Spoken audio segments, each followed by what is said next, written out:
School of Moving. Hoje nós vamos entrevistar Suzana Miranda, ela que tem uma vasta experiência em recrutamento, recursos humanos e recolocação profissional aqui no mercado de Portugal e tem uma vasta experiência de fazer transição de carreira. Eu conheci a Suzana numa imersão que nós fizemos e quando nós conversamos fazia todo sentido convidá-la para vir trazer para vocês esses conteúdos muito relevantes para você que vai escolher Portugal para viver ou que vive em Portugal e quer ter uma boa recolocação no mercado ou ainda fazer uma transição de carreira. Então fique conosco que nós vamos começar. Este podcast é para você.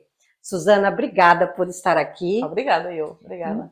Para mim é um orgulho você poder estar aqui. Eu já tinha feito uma mentalização que eu precisava de uma pessoa com tanta experiência para fazer esse conteúdo e entregar às pessoas. Obrigada. Eu realoco muitos estrangeiros para Portugal e muitos deles têm a preocupação: o que eu vou fazer no país? O que eu posso fazer no país? Primeiro de tudo, eu gostaria de perguntar quem é a Suzana e vamos falar um pouquinho desses números que eu tenho aqui e é impressionante a sua experiência. São mais de 5 profissionais entrevistados ao longo da sua carreira, são mais de 1.500 negócios feitos em reuniões corporativas e nos últimos 6 anos mais de 500 planos de carreira desenvolvidos. Então, quem é Suzana Miranda? É verdade. Bem, a Suzana Miranda tem 52 anos, tem uma carreira de 30 anos. Eu comecei muito cedo em recrutamento e seleção. Eu fui para um curso de Direito, não gostei do curso de Direito, desisti do curso de Direito no segundo ano e disse: vou trabalhar contra os pais, não é? Porque sou filha única e, portanto, os pais queriam que eu continuasse a estudar. Entretanto, comecei a trabalhar numa empresa de recrutamento que, na altura, ainda hoje é uma referência no mercado, que é agora Portugal. E, portanto, aí começou o meu percurso, um bocadinho por acidente, ter surgido essa oportunidade. E aí foram, portanto, 25 anos como headhunter. Passei por várias empresas nacionais e multinacionais de recrutamento e seleção, quadros médios e superiores, e, portanto, foi um caminho de muitas entrevistas, milhares de candidatos entrevistados, centenas de recrutamentos. Obviamente houve ali uma especialização, principalmente para profissionais da área do grande consumo, retalho, farmacêutica e indústria. Portanto, tudo o que foi a indústria de produção. Há 6 anos atrás pensei assim: bem, está na altura de fazer eu agora uma transição de carreira e criei a minha empresa há 6 anos. Comecei com uma marca, já somos 5 marcas, uma revista, neste momento 2 empresas, em que uma delas é a People Top Selection, que é uma empresa também de recrutamento e seleção de quadros. Mas a minha paixão é gestão de carreiras, como é óbvio.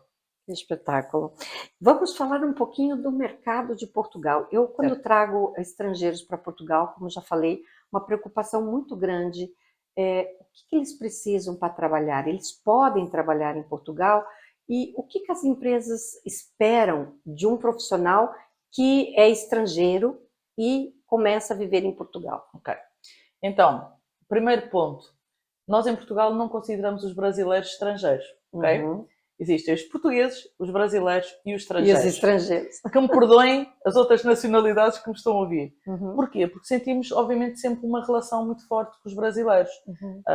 Pela cultura, pela tradição, não é? Pela antiguidade e, obviamente, pelo idioma português, não é? Que falamos todos. Então, torna-se muito mais fácil acolher um brasileiro num processo de transição de carreira para Portugal. Agora, não é fácil, não é rápido. Eu gosto sempre de alertar que as pessoas devem se preparar antes de vir para Portugal. Nós temos muitos clientes que, quando chegam até nós, já deixaram tudo no Brasil. Já venderam casa, carros, não se deixaram prepararam famílias, para nada. Nada. Preparação, zero. Têm algum capital para terem alguma subsistência em Portugal, mas não se apercebem que Portugal já é um país muito caro.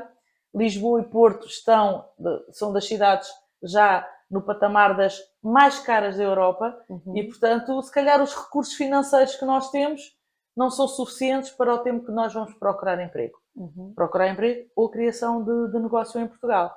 Portanto, primeiro que tudo, parar e avaliar e perceber Será que a minha carreira faz sentido em Portugal? Quais são as saídas profissionais que existem em Portugal? Falar com advogados portugueses e brasileiros que já estão em Portugal, financeiros, empresas de gestão de carreira ou de recolocação, como é o teu caso, que tens uma empresa cá e sabes exatamente quais são as dificuldades, e dizer às pessoas, acima de tudo, nós temos que ser honestos para quem muda de país. E temos que, não podemos, obviamente nós temos um país espetacular, a segurança, a alimentação, a temperatura, Qualidade de tudo, vida, qualidade de educação. vida, mas não é isso que nos paga as contas, nem as despesas ao final do mês. E portanto nós temos que perceber se um profissional brasileiro chegou a Portugal e correu tudo lindamente com ele, não quer dizer que no meu caso também vai correr. Portanto, se houver uma preparação atempada de 6 meses, 9 meses, nós conseguimos fazer uma transição tranquila, segura e falando com os interlocutores certos. Principalmente, trabalhar no network, por exemplo, brasileira, que já existe em Portugal, ou se é francês, falar com franceses que já estão em Portugal. Buscar um network que possa ajudar. Exatamente. E para a procura de emprego, por exemplo, tradicional, uma procura de emprego tradicional, perceber, ok, sou brasileiro, quem é que eu conheço que já está em Portugal? Okay, já tenho uma prima, já tenho um amigo, já tenho um colega. Como é que funcionou no caso deles? E depois tentar perceber quanto tempo é que levaram, mas não se compararem. As pessoas comparam-se muito. Não, correu bem com ele, comigo também vai correr. Vai correr. Está bem, mas ele trabalha na farmacêutica, eu trabalho no setor automóvel. São mercados diferentes. Portanto, eu peço desculpa, eu tenho que pôr sempre o dedo na ferida. As pessoas vendem tudo, largam tudo e vão para um país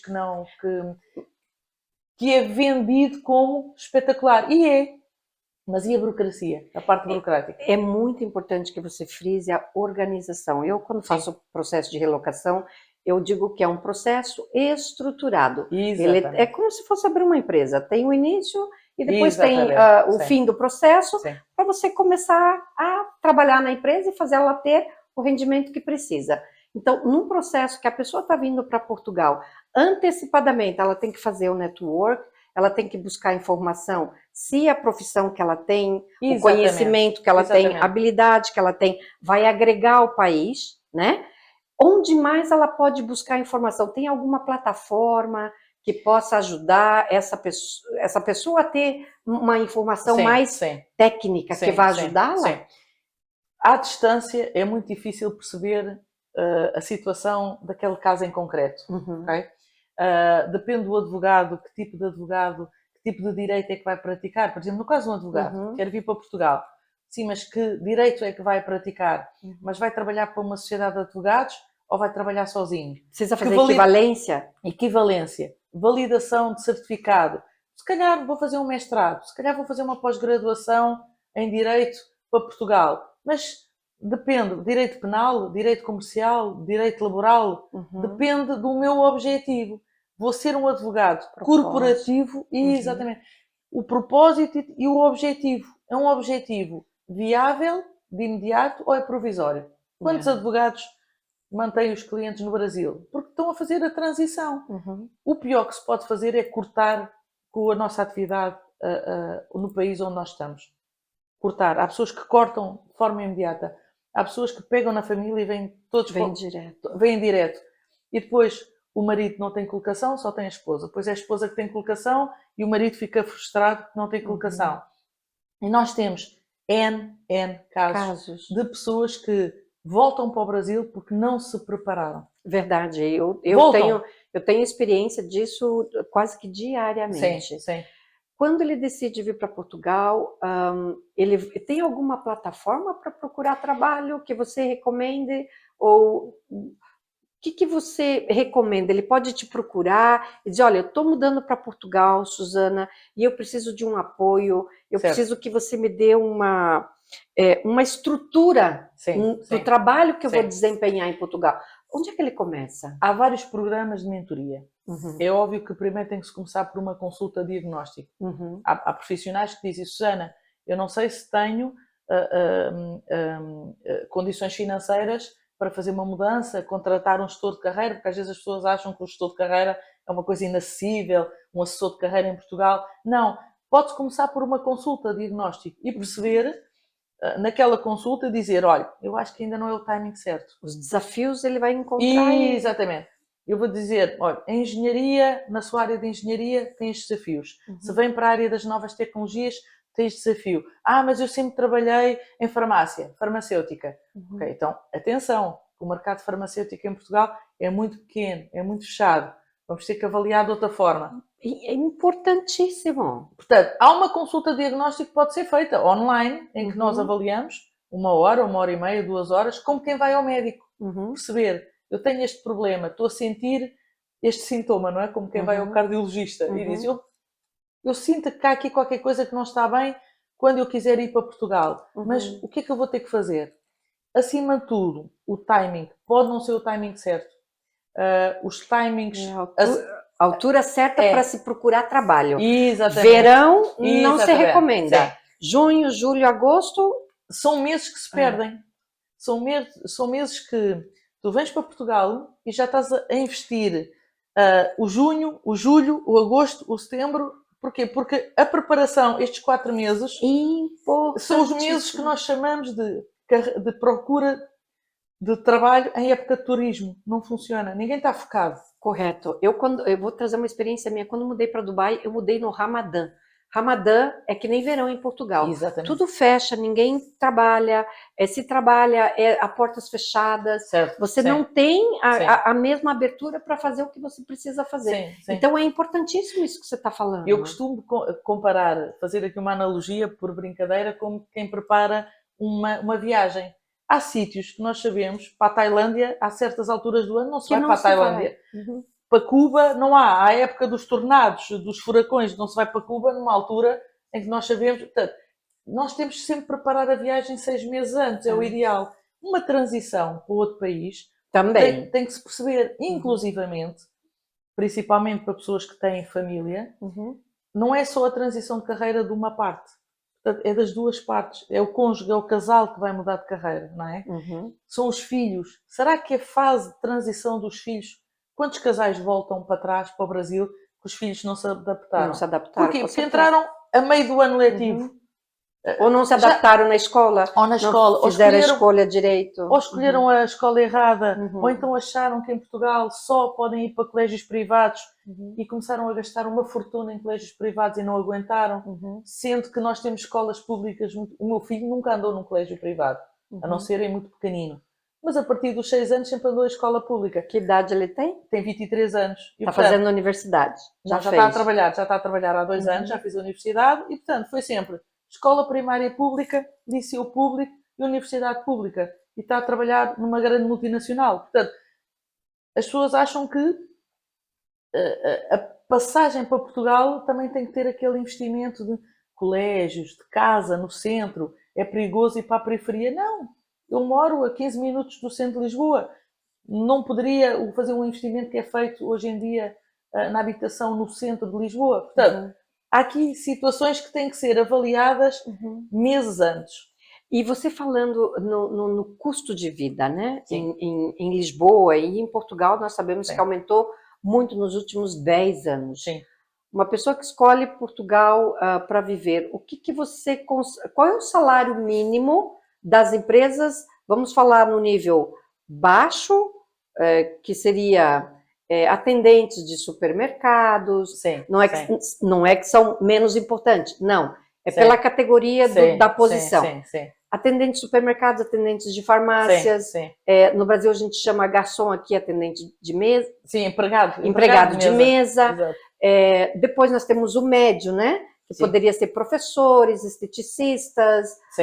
E depois nós temos o alto, que é dentista, contabilistas, advogados. E depois nós temos os diretores. Depois temos os corporativos. Exato. Você tem condições de dar para nós assim um ranking salarial das classes? Nós tivemos uma grande luta em termos de níveis salariais, quer para a função pública, quer para o corporativo, para o privado. E realmente temos salários muito baixos em termos por exemplo, um empregado de balcão, um empregado de mesa, são salários muito baixos. E, portanto, quando alguém pensa que é uma alternativa, como nós temos, eu vou ser empregado de um restaurante 1 ano nos Estados Unidos e vou fazer algum milheiro, em Portugal não vai conseguir. porque nós estamos a falar de salários de 800 euros, 900 euros. É o salário mínimo. É o salário mínimo e o aluguer de casa, quanto é? Mínimo? 800 euros. Mínimo um quarto. Mínimo. Um quarto em Lisboa. Sim. Vai encontrar entre 400 e 500 euros. Exatamente. Um apartamento de um quarto em Lisboa, ou a linha de Cascais, ou o de Velas, menos de 1.200, não acho. Sim. Depois vamos para Porto, menos de 1.000 euros, um quarto. Exatamente. Não acha. Sim, então, uns patamares altíssimos. Nós temos a questão o nosso país é muito pequeno e, portanto, há poucas boas oportunidades. Portanto, quem está numa grande empresa fica muito tempo naquele cargo, naquela empresa.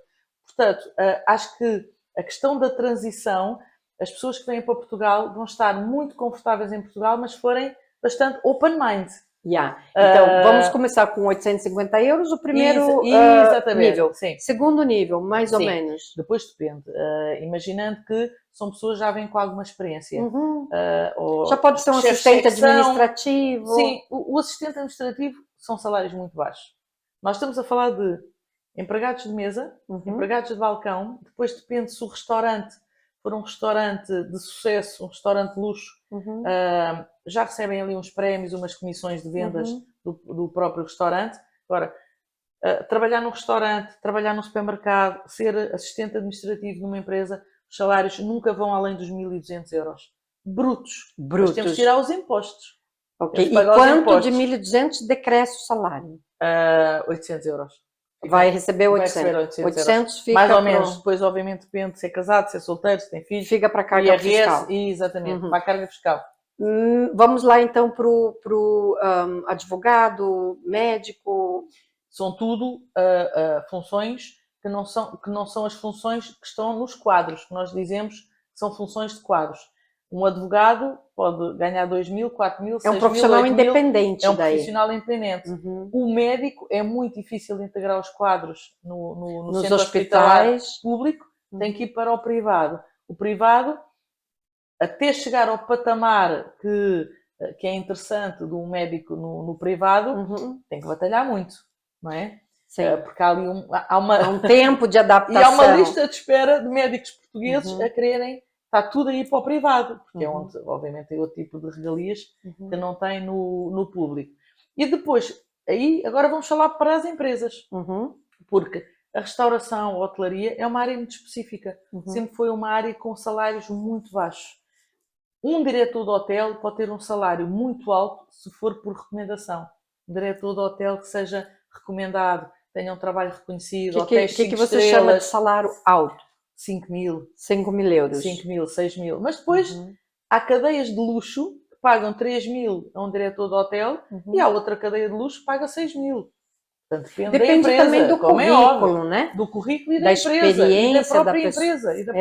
Se é uma empresa, vamos falar de hotel, de cadeia internacional, pode pagar um pouco mais até pelo job description da pessoa, né? Sim.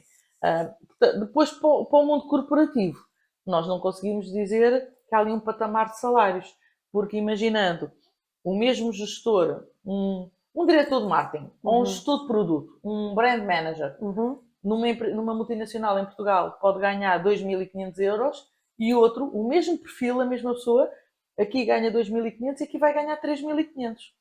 Depende da marca, depende se Portugal é um representante ou se tem cá uma sede deles. Exatamente. E o que esse profissional precisa ter a nível de documentação? Óbvio que nenhum profissional que vem para cá, as empresas contratam se não tiver a residência, né? Certo.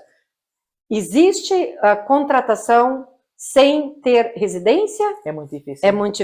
É muito difícil. Quando é que acontece? Quando é que é mais fácil? Vou-vos dar exemplos muito práticos. Um exemplo muito prático. Uma empresa em Portugal quer um determinado perfil brasileiro de pessoas que trabalham num determinado setor, em empresas de novas tecnologias, e vai à procura daquela pessoa. Encontra aquela pessoa, a empresa trata de tudo. A empresa diz, ok, trata da tua nacionalidade, dupla nacionalidade, trata da documentação o mais rapidamente possível para vir para a Europa. Que é o visto, é o relocation, o processo de realocação. Mas depois com o contrato consegue o visto de residência.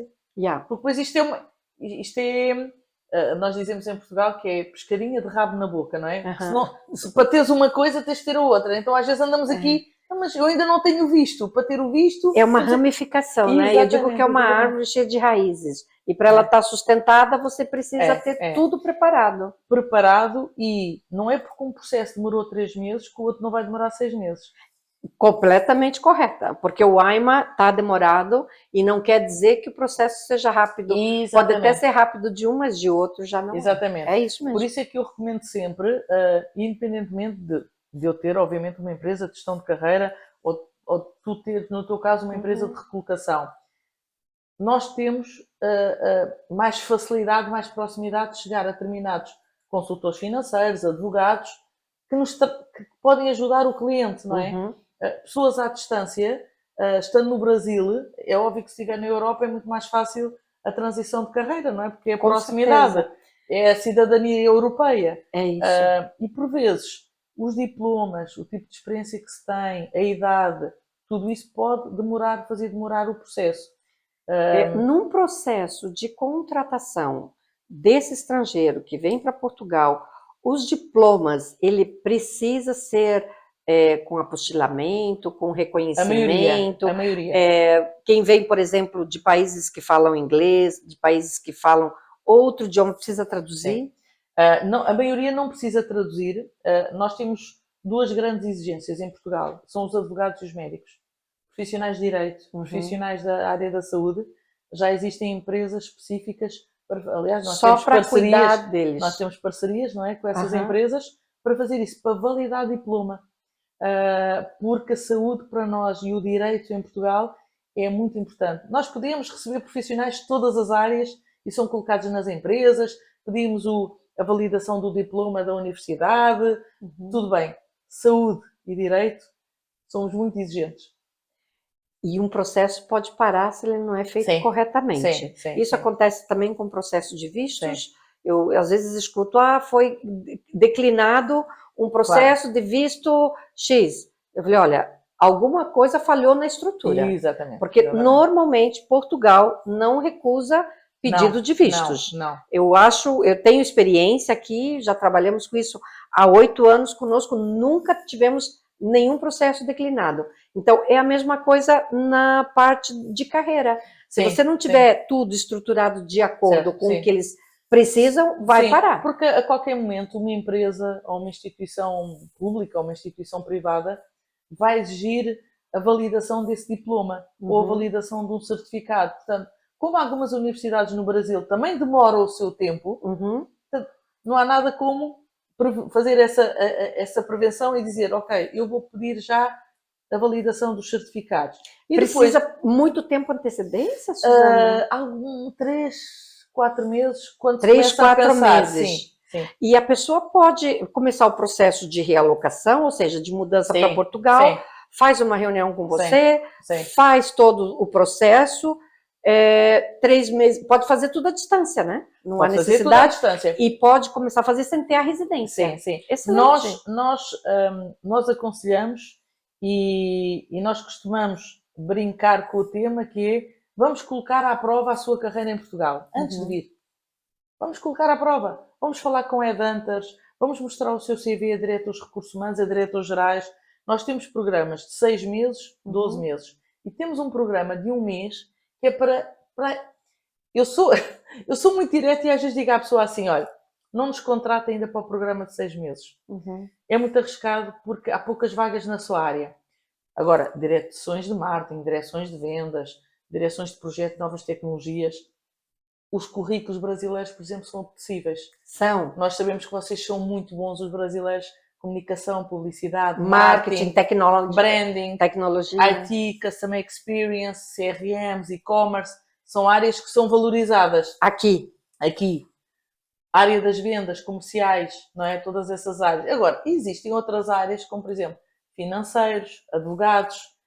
Depende do tipo de direito que vai praticar cá. Financeiros têm sempre dificuldade. Porquê? Porque não conhecem ainda a estrutura fiscal em Portugal. Portanto, têm que estudar. Vêm para Portugal, fazem uma pós-graduação em gestão financeira ou um mestrado em gestão para se irem equiparando, porque às vezes trabalham em multinacionais que só existem nos Estados Unidos ou no Brasil. E, portanto, a gestão financeira é muito diferente da que se pratica na Europa, por exemplo. Uhum. E quando você traz, quando você me diz que IT, marketing, technology, todas essas áreas, branding, é super valorizada, quais são as habilidades que as empresas multinacionais e as empresas em Portugal buscam neste profissional? Sim. Nós nessas áreas, nós independentemente de ser brasileiro, português ou Independente da nacionalidade. de outra nacionalidade, nós estamos muito direcionados neste momento para a inovação, para a sustentabilidade, muito. Uhum. A inovação aplicada ao bem-estar do colaborador, à evolução da empresa para a parte internacional. Portanto, valorizamos muito quem traz esse know-how de outros países, de outros mercados e experiências em mercados externos, porque somos um país pequeno, mas que trabalhamos no mundo todo.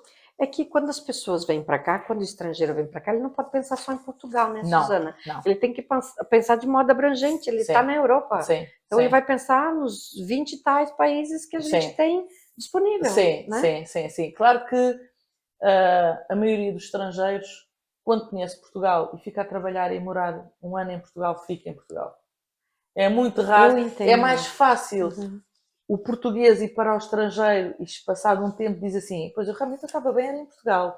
Se os salários não fossem tão baixos em Portugal, eu tinha mantido em Portugal. Os jovens estrangeiros adoram a experiência em Portugal por várias razões, pela segurança, pela praia, pelo sol, pelo tudo, não é? Nós temos uma das melhores universidades em Portugal, é na praia, não é?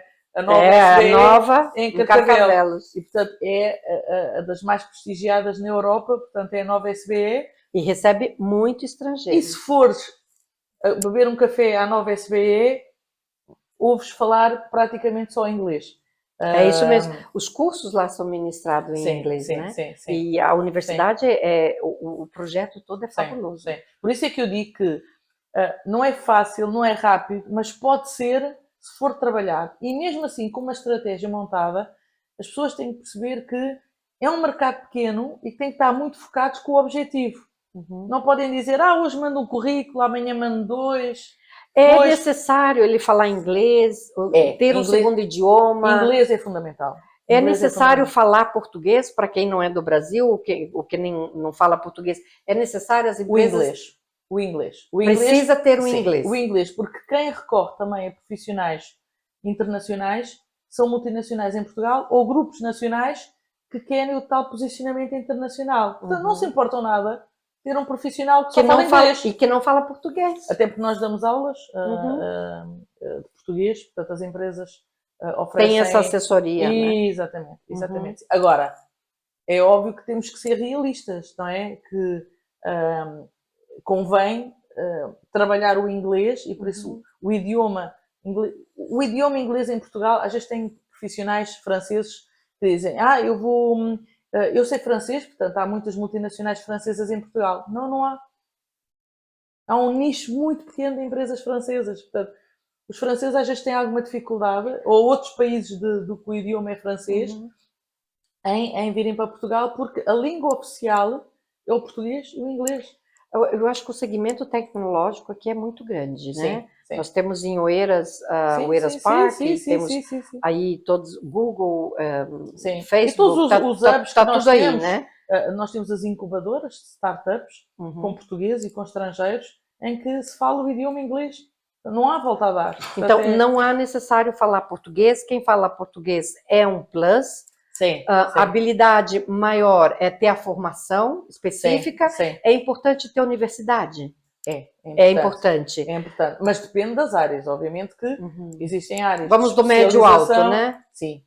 A formação em gestão e algumas pequenas especializações em determinadas áreas pode ser valorizado em Portugal. Mas normalmente é a licenciatura, formação. Por que uma empresa, sendo ela nacional ou internacional, por que ela, numa seleção, não posso dizer que ela tem preferência, mas o que salta aos olhos quando está assim, fazendo um período de entrevistas? dentro de um candidato? O que faz a diferença? Sim, Óbvio que talvez seja a experiência, mas o que as empresas Sim, procuram mais sim. nas pessoas? As empresas têm uma grande preocupação em não falhar para os dois lados. Ou seja, não falhar no recrutamento, não vamos tirar um profissional da empresa onde está para vir para a nossa sem termos a certeza que Que é a aquele pessoa candidato é a correta. pessoa correta. Portanto, temos muito cuidado em não vamos recrutar aquela pessoa sem realmente perceber se faz sentido ou não. Por isso é cada vez mais na fase final do processo de recrutamento se convida a pessoa para vir visitar a empresa, conhecer as instalações, Antes de finalizar. Antes de finalizar. Nós dizemos em Portugal que o candidato vai cheirar a empresa. Vai perceber. Pode dizer assim, bem, Vem conhecer, não? Conhecer e pode não se identificar com o estilo de empresa, a localização, a estrutura. Há pessoas que dizem assim, Susana, eu não gostei nada de visitar a empresa. As pessoas estavam todas tristes, era muito escura a empresa, não vou ser feliz ali. É que eu acho que as pessoas vêm também sentem o ambiente. E muitas têm que entrar e sentir se você está bem, se está feliz, se é isso que você vai... Porque bem ou mal vai ficar ali muitos anos, porque ninguém entra numa empresa para ficar menos de um ano, né? E depois temos outra questão em Portugal, é que nós temos uma antiguidade muito grande das pessoas nas empresas e, portanto, tem que ser... Nós valorizamos perfis que tenham o espírito de equipa e que tenham uma boa relação entre gerações.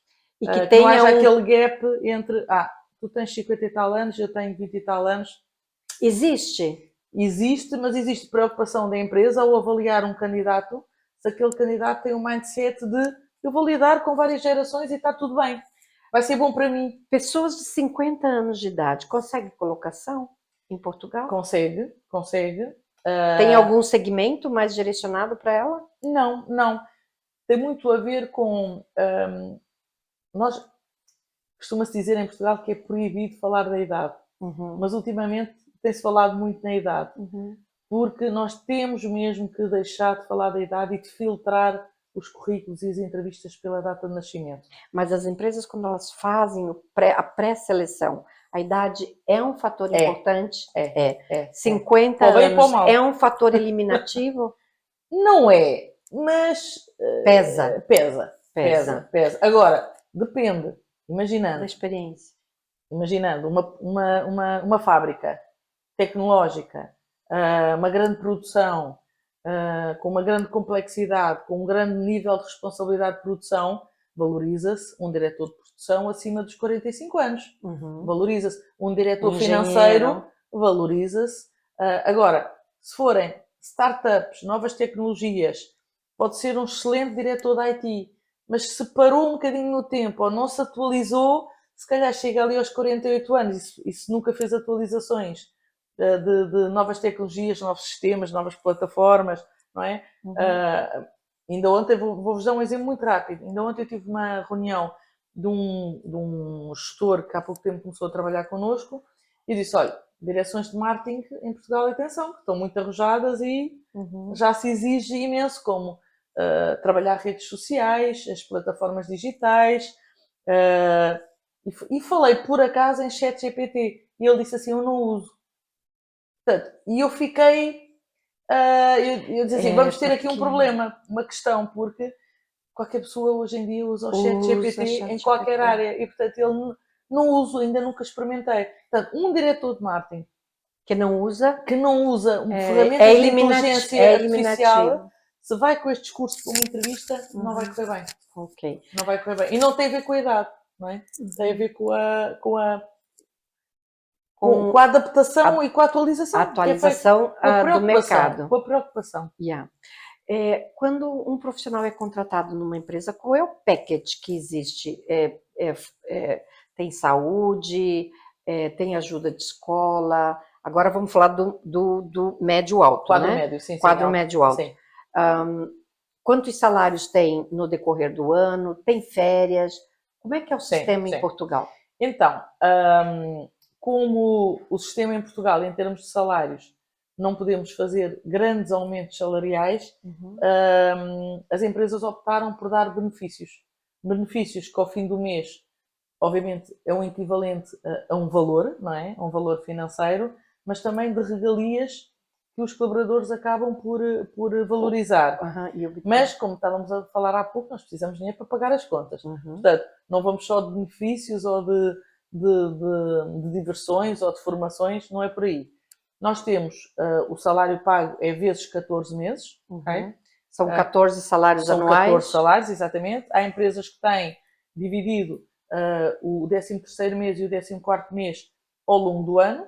Okay? Que pode ser em duodécimos, exatamente. Né? Ou então é pago o subsídio de verão, férias de verão, e depois o subsídio de Natal. Depende muito das empresas, da cultura salarial da empresa, portanto não há uma regra. A maioria é 13º mês verão, 14º mês no Natal, o subsídio de Natal. Mas depois há outro tipo de regalias.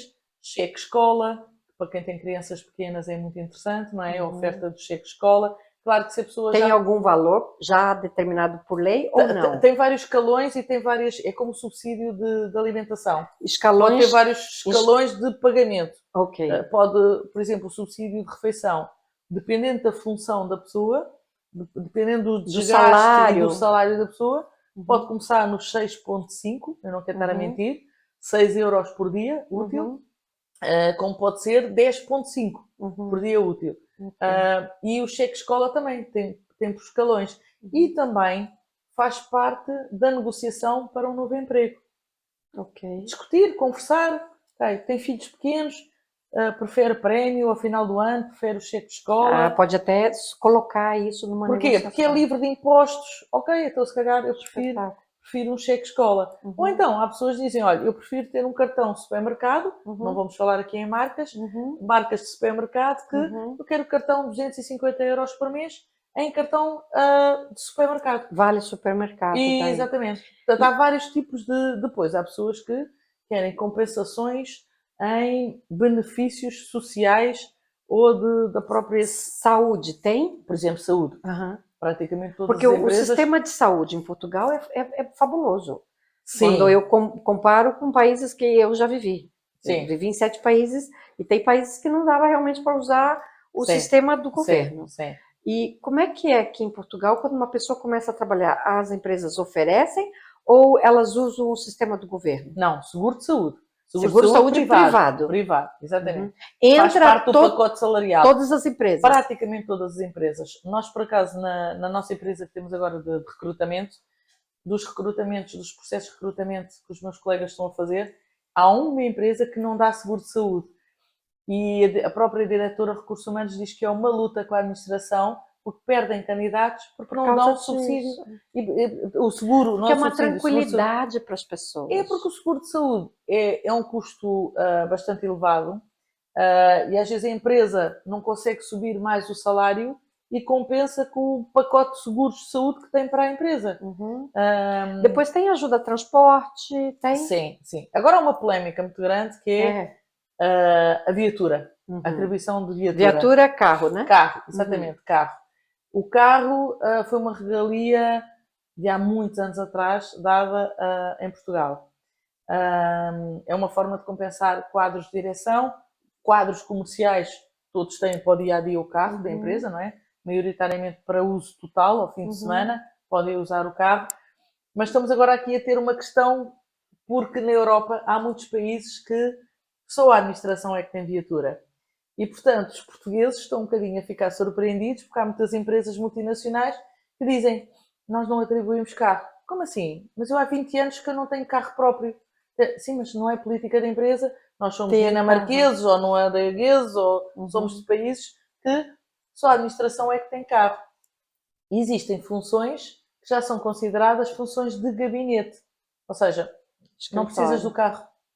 Não precisa... É porque você chega no escritório, fica, sei lá, 7 horas sentado, 6 horas sentado. O carro está parado. Portanto, é uma regalia de casa-trabalho, trabalho-casa. E as pessoas não têm noção do custo por viatura para uma empresa. Eu acredito muito no empreendedorismo em Portugal.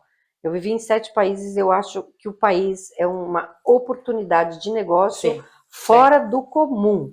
Quem tem uma habilidade, quem tem uma experiência, é Portugal para abrir uma empresa ou até mesmo se tornar um empresário em nome individual, que é o caso Exatamente. de advogados, médicos, engenheiros, que fazem prestação de serviço para outras empresas. Exatamente, sim. Quando você coloca que a parte funcionário não vê o peso que as empresas têm da carga tributária e da carga de despesas para manter algum benefício, é tão real isso, e é importante a gente chamar a atenção, Sim. porque o empresário, seja em Portugal, seja em qualquer outro país, né? Ele saiu de uma zona de conforto onde poucos querem sair. Certo. Eles abriram as empresas e estão recrutando, dando oportunidade de virem cá para dentro. Eu acho que Portugal é um país muito interessante para trazer pequenos negócios, não é? Muito, muito. Desde que as pessoas estejam preparadas e façam um estudo, uma consultoria financeira, uma pequena consultoria financeira, e perceber qual é que serão os benefícios de eu entrar a recibos verdes, ou criar marca, ou criar empresa, passar fatura. Se calhar para mim é melhor ter... Eu nunca passei recibos verdes, criei logo a empresa. Mas eu tenho colegas meus, nas áreas que nós trabalhamos, que passam recibo verde. Depende da situação de cada um. Depende da situação, depende do propósito. Eu acho que é um bom teste de mercado. Exatamente. Antes de você colocar aí a empresa e pagar o contabilista e os impostos que vêm atrás. E perceber se aquele negócio... Testa o mercado. Exatamente. Perceber se aquele negócio faz sentido em já criar marca. Sim, convém registrar a marca e ter uma marca. Em Portugal, nós valorizamos muito mais alguém que chega com uma marca, com um logotipo, já pronto, com um branding, com uma empresa. Uma experiência vindo. Exatamente. Em Portugal, infelizmente, eu sei que há pessoas que não vão achar muita piada com o que eu vou dizer, mas o freelance, por vezes, não é reconhecido. Se não aparecer com um logotipo, se não tiver uma marca, não é preciso registrar a empresa. É importante você colocar isso. É preciso registrar a marca e é preciso aparecer como empresário, não é como freelance. De forma profissional, né? Exatamente. Com cartão de visita, com logo. Exatamente. Pode ter a morada da casa no cartão, mas... É freelance, faz umas coisas. Não, eu tenho clientes que eu digo, meta na sua cabeça que é empresário. Não é, mas eu não tenho empresa. Não interessa, tem uma marca. É um negócio. E você falando disso, eu começo a ver o profissional. Quão importante é a apresentação pessoal numa entrevista de trabalho? Muito. Muito. E eu acho que temos aqui uma questão que nós temos que realçar. Muita gente que não tem preparo para isso. Sim, as pessoas não se preparam nem em termos de conhecimento para uma entrevista, nem em termos de imagem. E o facto de termos estado a fazer entrevistas em casa durante 2 anos, 3 anos, por Zoom e por Teams, as pessoas desvalorizaram um bocadinho a importância do como é que eu vou a uma entrevista presencial. E atenção que as entrevistas voltaram praticamente todas a ser presenciais, principalmente a última fase. E pesa muito, então. E pesa muito. E, portanto, a apresentação pessoal. Há muita falta de bom senso, principalmente de estrangeiros, que não têm noção do que é que no mercado português é valorizado numa entrevista.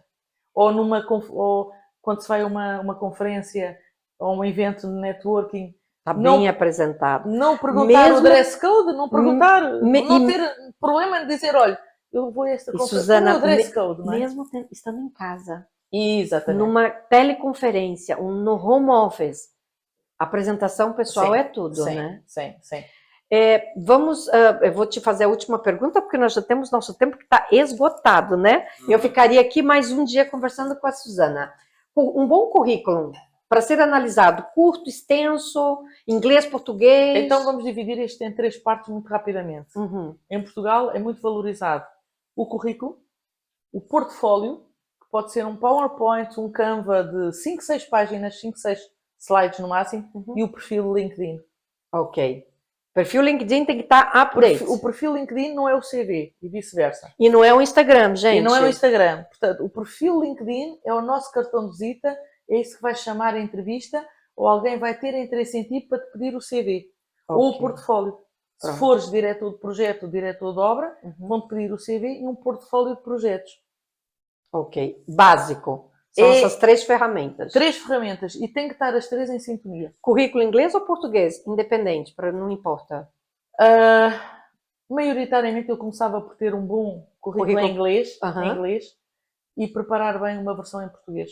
Porque maioritariamente, até as publicações, os anúncios, está tudo já em inglês. Se você concordar, a gente vai fazer um outro podcast, porque há muita informação que o estrangeiro ou sobre qualquer... o LinkedIn, porque eu vejo muita coisa que eu fico com alergias no LinkedIn.